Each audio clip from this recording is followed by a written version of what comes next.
days at the stick. From who's got it better than us to brick by brick. It's always the 49ers way, from off-season to game day. Yeah, we talk back. It's the 49ers Cutback.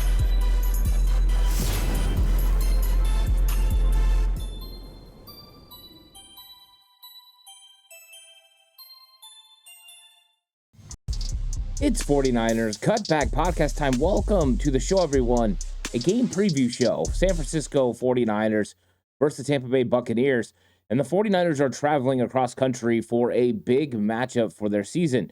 They're coming out of a bye week. They have the rest advantage over a Tampa Bay Buccaneers team that just played in overtime on Monday Night Football. So if it wasn't enough that they were going to have to play on 6 days rest, they also have to play extra snaps against the Kansas City Chiefs. Over 80 snaps on defense for the Buccaneers defense. That's crazy. So the 49ers have a rest advantage. One of the first times this season they've had that opportunity. And it's a big game for them. Coming in 4-4, haven't been able to win back-to-back games the entire season. So it's been a win and then 2 losses and a win, and it just hasn't went well for the 49ers, and they're trying to pick up a little bit of momentum. So this is going to be a big game for them, but it's also a big game for Tampa Bay. Tampa Bay is coming into this game 4-5, getting ready to head into their bye week, and they need to even things out. The 49ers were just in this situation against the Dallas Cowboys. You win, you get back to 500, you reset on the season, you feel pretty comfortable about where you're at. Well, Tampa Bay is in that situation now. If they can beat the 49ers, they can even things out and feel like they have an opportunity to not only get into the playoffs, but maybe catch the Atlanta Falcons for the division title. And of course, that's the easiest route to get into the playoffs. For the 49ers, they're trying to do the same thing. They're trying to catch the Arizona Cardinals, and they're right there. They're a game back. They still play the Cardinals on the schedule at the end of the season. So both these teams are in similar predicaments. A win puts you in prime position to make the playoffs. A loss makes it very difficult to do so. So this is going to be a fun one. And when you look at Tampa Bay, I know that they're going to be missing Mike Evans. They're going to be missing Chris Godwin, but firepower still on offense. And Baker Mayfield has been so impressive this year. If you are looking at Baker Mayfield, if you haven't watched any of him play this season, and you're saying to yourself, well, it's Baker, you're going to be able to overcome him, you haven't been paying attention enough. Baker Mayfield is playing his best football of his entire career. And right now, he is a winning quarterback. I know the record doesn't show it, but he's done everything he can. And that offense has done everything they can to make this team one of the best teams in the league. Now, they are on a 3-game skid, and mostly because of their defense.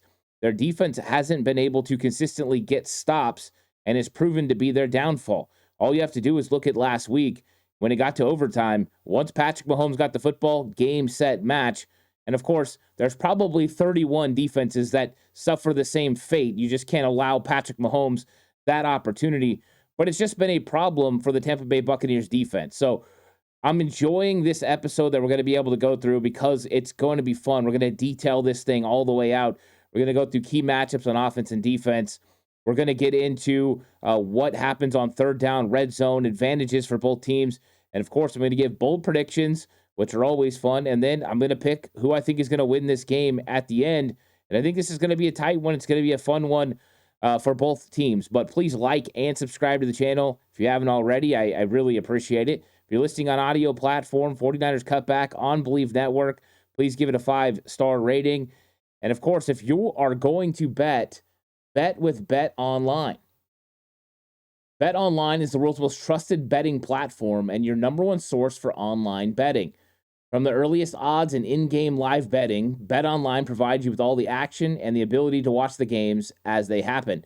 With the largest selection of odds on everything from football, NBA, and college basketball to NHL, UFC, and MMA. Head to Bet Online today to get in on the action with America's most trusted site for online wagering. Bet Online, the game starts here. And for the 49ers, it starts with the coaching staffs. And I always like to review the coaching staffs because you get a clear picture on what a defensive scheme is going to be, what an offensive scheme is going to be, and kind of the makeup behind the coordinators. Now, just because you find links between coordinators and former head coaches doesn't mean the offense or defense is exactly what you're going to get. It's not a carbon copy, but it definitely has similarities. And I think we're going to see that when we talk about the Tampa Bay Buccaneers. Now, head coach Todd Bowles has been around for a long time, very smart defensive mind, and he's going to be handling the defense.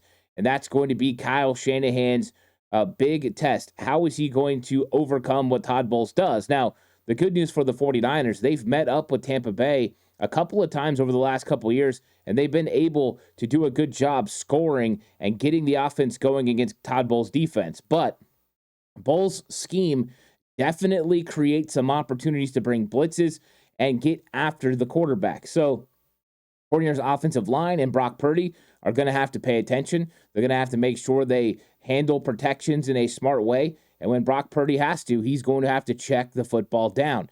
Now, it could be a lot easier to check the football down because you're going to have Christian McCaffrey. And with McCaffrey in the lineup, it means that not only do the defense have to now play more honest when it comes to run pass, it also means that you have the safety blanket if you're Brock Purdy of, oh, nothing's open. I've got an internal clock. I just reached 3 seconds. Where's Christian? Here he is. Boom, ball out, and let Christian McCaffrey do his thing. Because a check down to Christian McCaffrey is an extended run play. And McCaffrey in the open field, I don't care if this is his first game of the season or not, is still a significant play. He can turn a 2-yard catch into an 8-yard gain or even more. We've seen him do that last year where all of a sudden Detroit thinks they got him hemmed up on the sideline. He stiff arms Chauncey Gardner-Johnson to the ground, and he's scampering up the sideline for a big explosive play. Those are the things that Christian McCaffrey adds that are just as simple as a check down to him. So Todd Bowles has to make sure he can watch out for McCaffrey. We'll get into a little bit of more of that when we get into the offensive game plan for the 49ers and some of the key matchups. But Bowles is an aggressive play caller when it comes to defense. So the 49ers are going to have to make sure they do a good job. And protecting Brock Purdy is always a key for the San Francisco 49ers.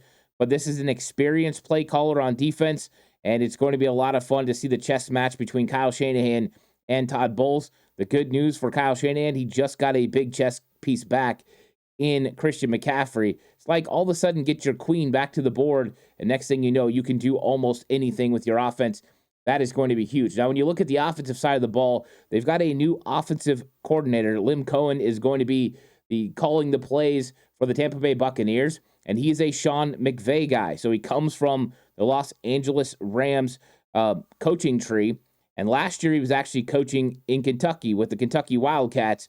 And we've seen a steady flow of Shanahan/McVay guys through Kentucky, right? Scangarello was there. We've seen Cohen there on 2 different occasions. He was there in 2021 and 2023 with an interesting offensive coordinator stop in 2022 with the Los Angeles Rams and Sean McVay. He had been there before, went to Kentucky, came back, went back to Kentucky, and now he's with the Tampa Bay Buccaneers. So you're getting a Los Angeles Rams feel, a Sean McVay feel to the offense, where you're going to see a lot of 11 personnel. They're going to spread you out. They're going to run the football with Rashad White and Bucky Irving, and they're going to kind of try to take advantage of your nickel cornerbacks when it comes to run stopping.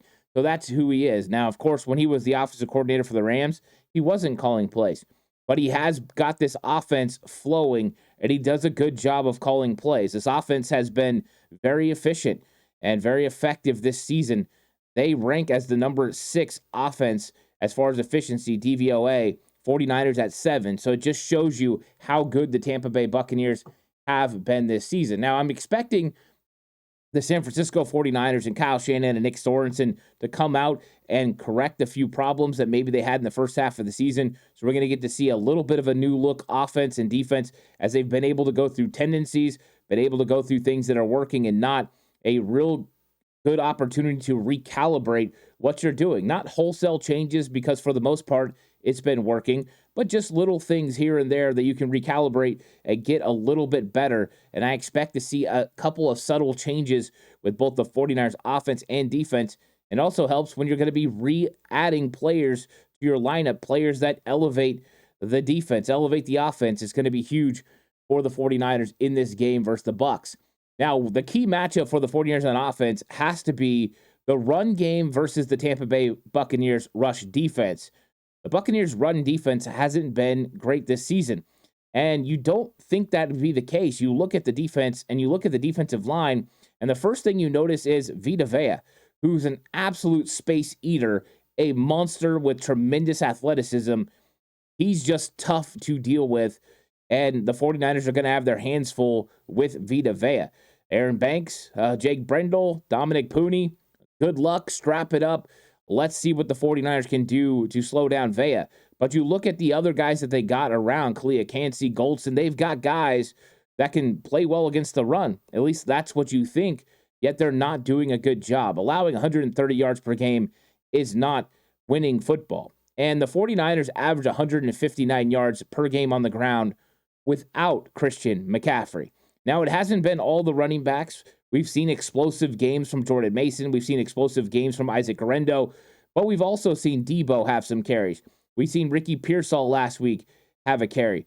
They have been very multiple with their looks and who's going to carry the football. We've seen the 49ers go horizontal against the Cowboys with quick screens, getting Debo the football out in space and letting him create extended run plays. So I expect to see some of that in this football game. But with Christian McCaffrey back in the fold, I believe he's going to get some carries. And I don't know how many touches he's going to get in this game. And everyone's going to have a different opinion on how much Christian McCaffrey should be used and in what part of the game he should be used. How many carries should he get compared to how many passes should he receive? I do expect him to get a lot of targets in this game. And what is a lot? Well, for the running back position, when it comes to targets, he will get more than normal because of his ability in the passing game. But he's going to provide, number one, just a different level of running back play. First off, he's got better vision than any 49ers running back, and it can't be argued. We've seen it on display. He's just that good. He finds creases and holes that most people don't even see. You talk about not just the vision, but also the execution, the timing, the pacing. He does it better than anyone else. He just has a feel for this offense. So when things start opening up for Christian McCaffrey, he's ready to roll. When the timing is right with the line, the hole opens up last second. He's able to hit it dynamically, get his foot in the ground, get upfield vertically, and then you get a big play. We haven't seen that pacing consistently from Jordan Mason and Isaac Guerendo. Both are good running backs, but they're not great running backs like McCaffrey. McCaffrey is different level with the type of things that he can do. His vision, feel, and combination of speed and power is going to give the 49ers something extra on the ground, and they could really use it this game. If they can get Christian McCaffrey and this running game established, and I do think we'll see another running back. I don't know. Jordan Mason's been wearing a blue jersey throughout the week, so it could be him, Guerendo. But we're going to get to see another running back as well spell Christian McCaffrey as they ease him in. But expect to see McCaffrey get some carries too, because he will keep a defense honest. And when I say that he will keep them honest, they have to have a sense of respect for Christian McCaffrey whenever Brock Purdy turns to hand him the football. If you don't respect him, he can take a play right up the middle or 50 yards down the field. Explosive run play. He can get a touchdown on it. Ask Green Bay what happened in the playoffs last year. Runs up the middle, has got a hole, makes two guys miss, and he's in the end zone. Game changed. So that's the different factor that Christian McCaffrey adds to this offense than what the 49ers have had.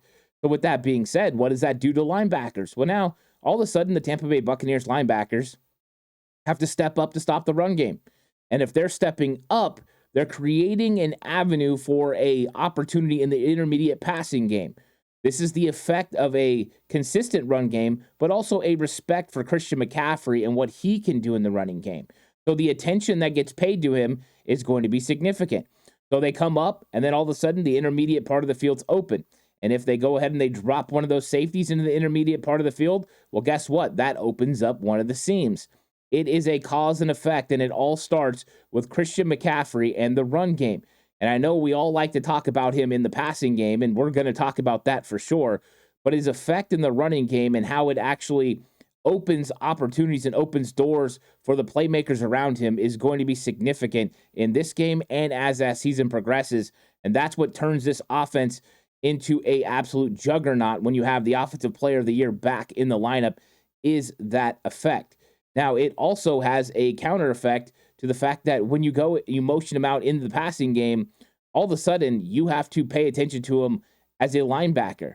So you can't sell out on the run and cover Christian McCaffrey and cover the other guys. It just makes it really, really difficult. So the respect for Christian McCaffrey in the running game should open up the intermediate part of the field for Debo, Jawan Kittle, and I think Ricky Pearsall, who's proven he can run really good routes for the 49ers. And it'll be good to see how the rookie does in this game once Jawan and Debo are back, and he's kind of that third wide receiver. Should be a lot of fun. Now, getting George Kittle matched up with linebackers has been a goal of the 49ers. Linebacker safety matchups for Kittle over the last couple weeks has been heavy advantage 49ers on offense. And I expect them to try to do the same thing in this game. They're going to try to get those matchups that they really like. Get Whitehead one-on-one with George Kittle, the Buccaneers safety. That's a good matchup for the 49ers. But I think that's going to be one of the keys in this game is finding good matchups for George Kittle. And guess what? It just got a whole lot easier because now you have to make a decision when Christian McCaffrey motions out. Who are we covering Christian McCaffrey with? Are we going to cover him with a safety? Is it going to be Antoine Winfield? Is it going to be somebody else? Is it going to be a linebacker? That's going to be one of the keys in this football game is who they ultimately decide to cover him with.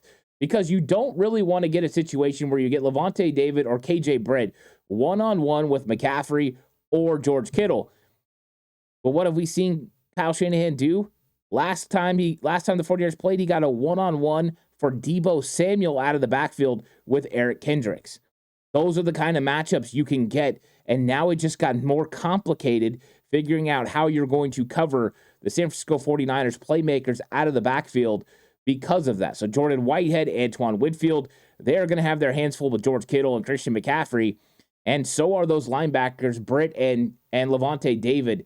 It's going to be interesting, and heaven forbid the 49ers get one of those guys matched up on Yaya Diaby or Joe Tryon, Shoyinka. That could be a really good situation for the 49ers. So I love McCaffrey and Kittle in this game with the matchups. And I think at times, because of who those two guys are, you're going to get McCaffrey spread out, and you're going to get Debo in the backfield, and you're going to get some more good looks. So that's going to be huge. And it could be big plays if the 49ers catch Todd Bowles in one of those blitzes and are able to hit one of their playmakers for a big-time touchdown. So Todd Bowles is going to be very aggressive. He's going to come after Brock Purdy. He's going to put the onus on the 49ers to win on offense. But I like it. Another place I like the matchups for the 49ers has to be on the outside with McCollum and Funderburk versus the 49ers receivers.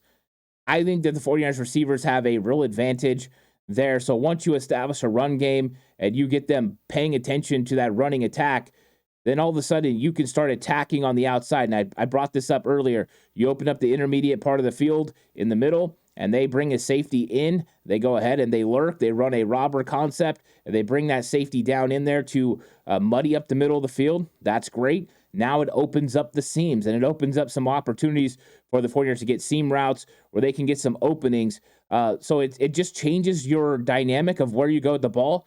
But once you know what they're doing, you're going to have opportunities. And I think the 49ers could have some opportunities in the passing game. I like our receivers against their corners. And then Brock Purdy, because of the blitz of Todd Bowles, he has to know where his hot routes are. He has to know where he's going to go with the ball with his check down. Where's Christian McCaffrey? Where's George Kittle? Where's Debo? And you got to go out there and you got to find them when they're open.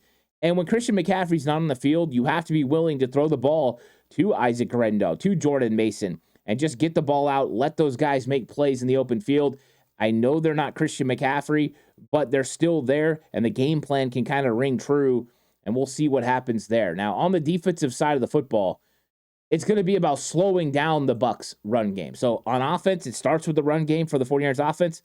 Same thing for Tampa Bay. You've got to be able to slow down their rushing attack, which is averaging 127 yards per game. So no slouch. 49ers give up 105 per game, and the games that the 49ers have lost this season, they've allowed teams to get the run game established and keep it going. The games that they've been able to dominate, the games they've been able to win, they have held the running game in check. You look at the Jets, the Cowboys, the Seahawks. Those were games they kept the run game in check, and they're going to have to do it this week against the Tampa Bay Buccaneers. Now, slowing down Rachaad White and Bucky Irving is a priority for the 49ers defense, but it's not easy. They have been very good this season and consistent. Last week, they rushed for 95 yards against the Chiefs. if the 49ers can hold this Tampa Bay Buccaneers team under 100 yards, they have a really good chance of winning. If they hold them under 75 yards rushing, I think the 49ers will win this game. So it's going to be a key ingredient. And you look at the interior portion of the offensive line for Tampa Bay, it's pretty good. Rookie at center and Graham Barton. Every 49er fan broke him down extensively, knows exactly who he is. We got the basically other version of him in Dominic Pooney. They were very similar. Barton starting at center already. Then guess who the right guard is? Cody Mock, who everyone really liked when he came out 2 years ago. So these guys are very familiar. They fit the system that Tampa Bay runs, but the 49ers are going to have some advantages there. I'm going to get into that a little bit deeper later. So they've got to make sure they stop the run. And one of the keys to stopping this run is going to be, can you stop it with two high safeties? Can you stop it without putting the extra safety in the box? If you can, that's going to help you when it comes to stopping Baker Mayfield and the passing attack. So 49ers have been doing a pretty good job over the last couple weeks, slowing down the run game while having two high safeties, and then sometimes bringing that guy up, whether it's Malik, who's dealing with a little bit of a calf, or it's Jair. They've done a good job in the box, and they both tackled well against Dallas. So that's going to be a key. You've got to make sure you slow down this running game. The 49ers need to hold them under 75 yards to for sure win this game. I think that's how you keep Baker Mayfield in third and longs. That's how you keep the Tampa Bay Buccaneers offense off the field, because that offense is superb. And don't get it twisted. No Mike Evans, no Chris Godwin, maybe no problem for them because Baker Mayfield has been dealing. So if you can force the Bucs to rely on converting in the passing game, that's going to be a huge key. So even though they're very effective with the guys that they do have, Sterling Shepard, and others, you just got to make sure you stay on it because they have opportunities to get stops when it comes to stopping these wide receivers. I mean, Jalen McMillan didn't play last week. I expect him to play. Trey Palmer is a guy that can definitely get open. So Shepard, McMillan, and Palmer will be the main threats when it comes to the wide receivers. And they're all guys who can get open. They can create separation. They can get some things done when it comes to getting open for Baker Mayfield. So that's going to be key.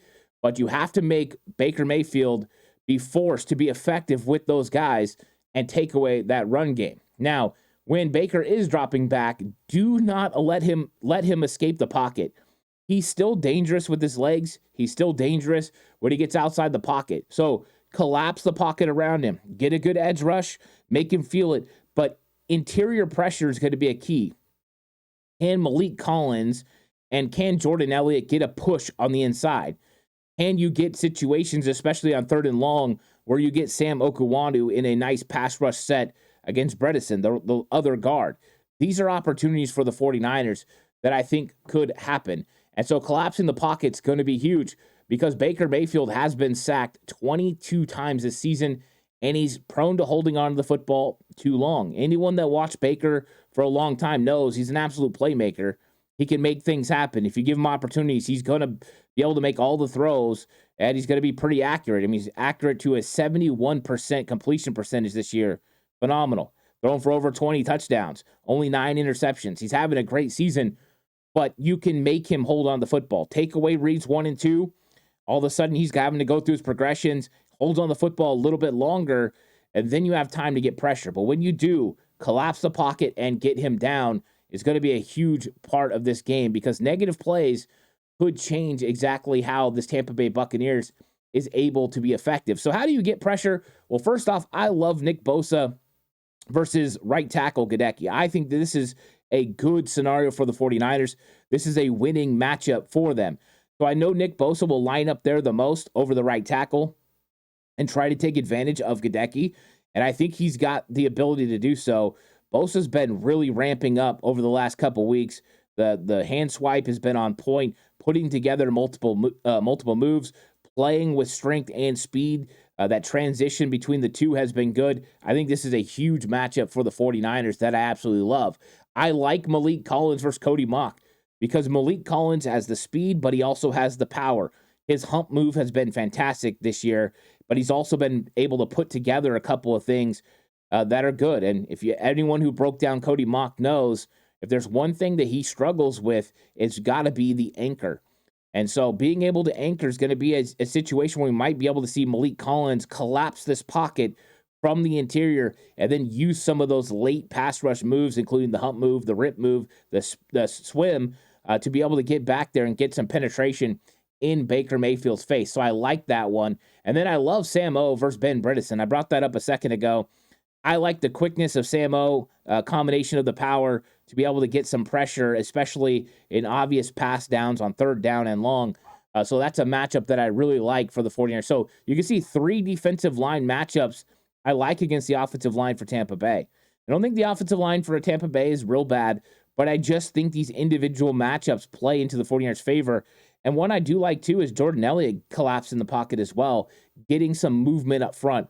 I really like it. I wouldn't be surprised either to see Leonard Floyd have a lot of success in this game, using some of his speed, especially when he gets opposite and he gets to rush on the right tackle. I like that a lot. Now, we know Tristan Wirfs is good. When Bosa's on him, it'll be good on good, and that'll be a fun matchup to watch. Now, the 49ers need to have a good plan for tight end Cade Otton.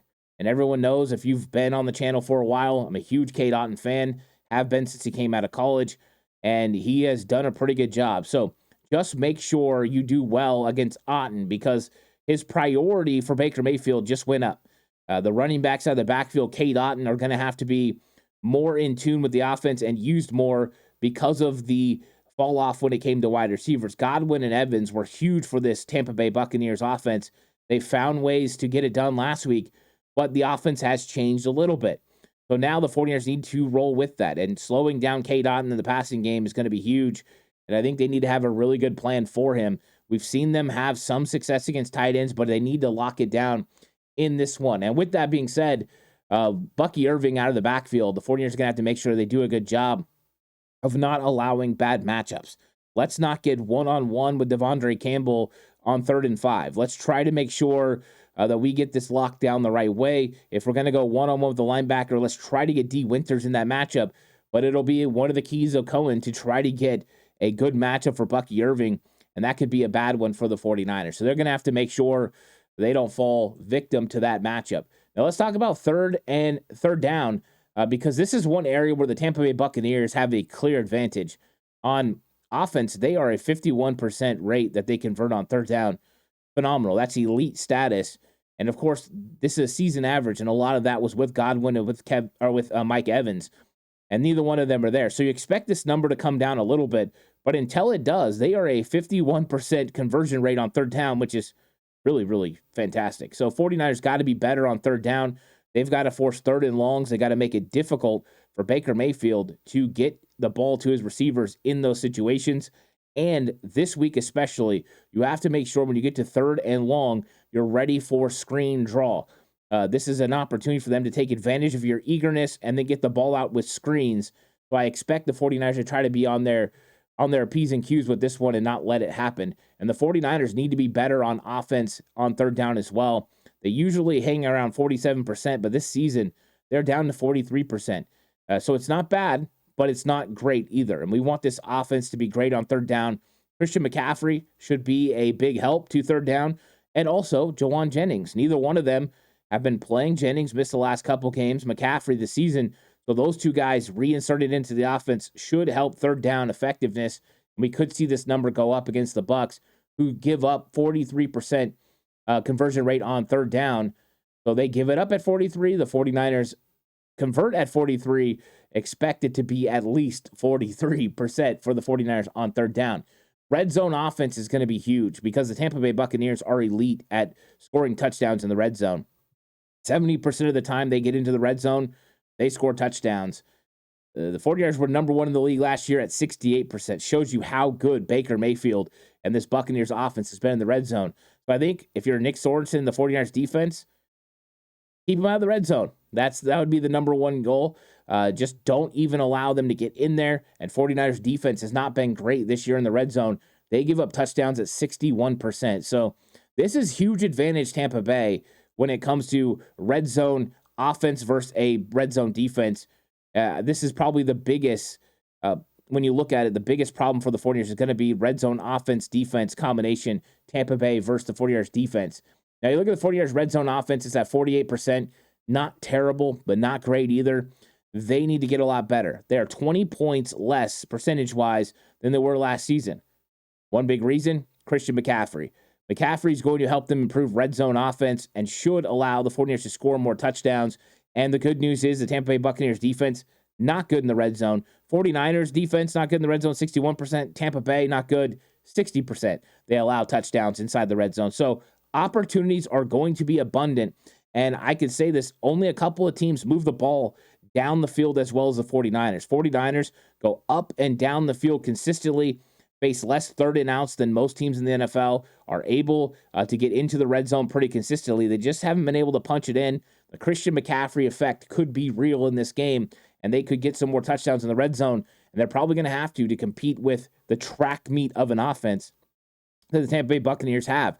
Tampa Bay averages nearly 29 points per game, while the 49ers average 26.3. So nearly a field goal better for the Tampa Bay Buccaneers. Now, you look at defensively, 49ers give up 22.8 points per game, while the Tampa Bay Buccaneers give up 29. So they give up a lot of points, or 27, sorry. They give up a lot of points. So it's a big difference there.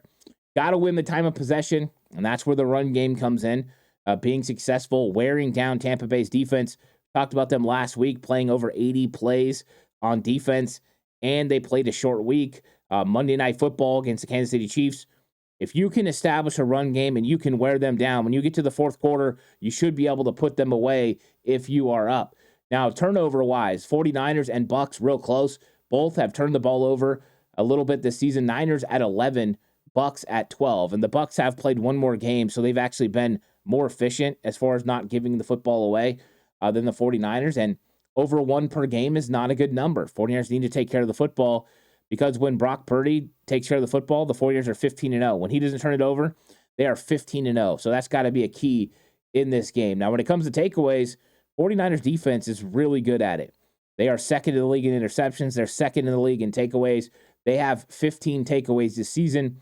That's really good because they've played only 8 games. They're nearly getting 2 turnovers per game, which is phenomenal. The Bucs, they're at 11, even though they've played 9 games. So they're getting a little over 1 turnover per game. So advantage 49ers when it comes to creating turnovers. Now, the turnover differential, 49ers are +4. You always want to be in the plus category, and last year the 49ers were +10. So getting this number up to where you are taking care of the football and then getting turnovers is huge. Buccaneers at -1, so you got a +5 for the 49ers over the Bucs. Turnovers could be huge. We know what you have to do. You have to be able to win on third down. You have to win in the red zone. You have to win the time of possession and win the turnover battle. If you do those things, nothing else matters. You win the football game. So that's going to be huge in this game. Can the 49ers win the turnover battle against the Tampa Bay Buccaneers? If they can, they're going to put up points and they're going to have a real good chance to win this football game. Now it's time for the bold prediction. The Wow That's Bold predictions brought to you by 49erscutbackshop.com, where you can get all of your 49ers Cutback merch. You can get your 49ers inspired merch, but here's a 49ers Cutback t-shirt right here, all available over there. Go check it out. Link in the description section down below. Wow, that's bold time. Wow, that's really bold. Whoa. Whoa. Whoa. It's got to be really bold. It's got to be whoa. And so this week I looked at it, and I think a couple of things are going to stand out. And so I had some success last week with the Cowboys, or a couple weeks ago with the Cowboys game, as far as the wow, that's bold. I'm usually going about 2 for 4 just to keep it real. It's been a little bit tougher in the wow, that's bold zone this year for Ed here. But this week, I think the 49ers, and I'm going to increase this. Last week, I said they were going to go 50% in the red zone. This time, I think they're going to go 60% in the red zone. I think Christian McCaffrey is going to make that big of a difference. I think McCaffrey, Jawan Jennings coming back is going to pay huge dividends in the run game and in the passing game. I think it's going to be easier for the 49ers. And I think they're going to go 60% in the red zone, which is going to be huge because they need to get it done. And a little bonus one in the red zone, I think Christian McCaffrey is going to get 2 touchdowns in this game.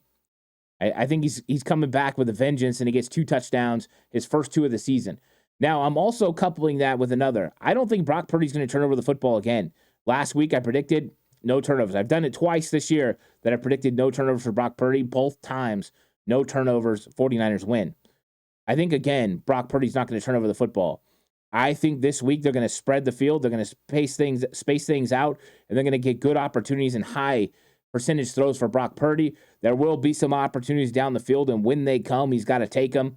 But I think the game plan shows that Brock Purdy can go with no turnovers, and having the safety blanket of Juwan on third down, Christian McCaffrey at all times is going to help. Now on defense, I think Renardo Green's going to get an interception.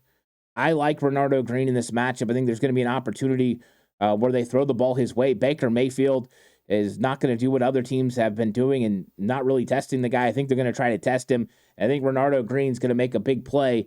His return to Florida, an opportunity for him to show out. Him and Ricky Pearsall. You got Florida State product, Renardo Green. He's going to be looking to show out, and you're going to get Ricky Pearsall on offense looking to show out in front of their friends and family. And then I think the 49ers are going to sack Baker Mayfield 4 times. I love the matchup for Nick Bosa. I love the matchup for Malik Collins. And I think this 49ers team is going to get some opportunities because unlike Dak Prescott, who would throw the ball into coverage and just throw interceptions, and unlike Patrick Mahomes, who would take off and run, I think Baker Mayfield's going to hold on to the football and try to make some things happen. And when he does, we're going to get less opportunities for turnovers, but more sacks because of that. And so I think the 49ers are going to get to him 4 times in this football game. And I think it could be a fun game for the 49ers, but it's going to be a real battle. Now, it's time for the game prediction, where I'm going to decide who I think is going to win. And, it's been a fun one. I've been evaluating everything, looking at the rest advantage for the San Francisco 49ers, which is huge in their favor. Looking at the matchups, some of the keys, I do think that Tampa Bay is going to have some success on offense. I think their offense is really good. I do think that Godwin and Evans are going to, the loss is going to be felt. And I think the 49ers are going to make a concerted effort to take away Rachaad White and Bucky Irving. And with that being said, I think when it all comes down to it, the San Francisco 49ers explode on offense against a Bucs defense that gives up a lot of points. And I think it's going to be a huge showing for McCaffrey. And I think it's going to be a huge showing for this offense. And a lot of that because of the attention McCaffrey gets. 49ers better in the red zone equals 36-23 San Francisco 49ers over the Tampa Bay Buccaneers. And they get their second back-to-back. So they get a back-to-back win, second win in a row, and position themselves for a big second half of the season because they got Seattle right after that. So they get over 500 and they get ready to roll in this game. Let me know what you think your score prediction is going to be. Leave it in the comment section down below. Appreciate it. Now, if you feel like I deserve your subscription, I would gladly have you subscribe. I think that would be wonderful. You could join the Cutback crew. Thank you so much. If you're listening audio platform, 49ers Cutback on Believe Network, please give it a 5-star rating. This episode was brought to you by Bet Online. The game starts here. I'll catch you guys in the next one. Until then, stay safe. Remember, the right way is always the 49ers way.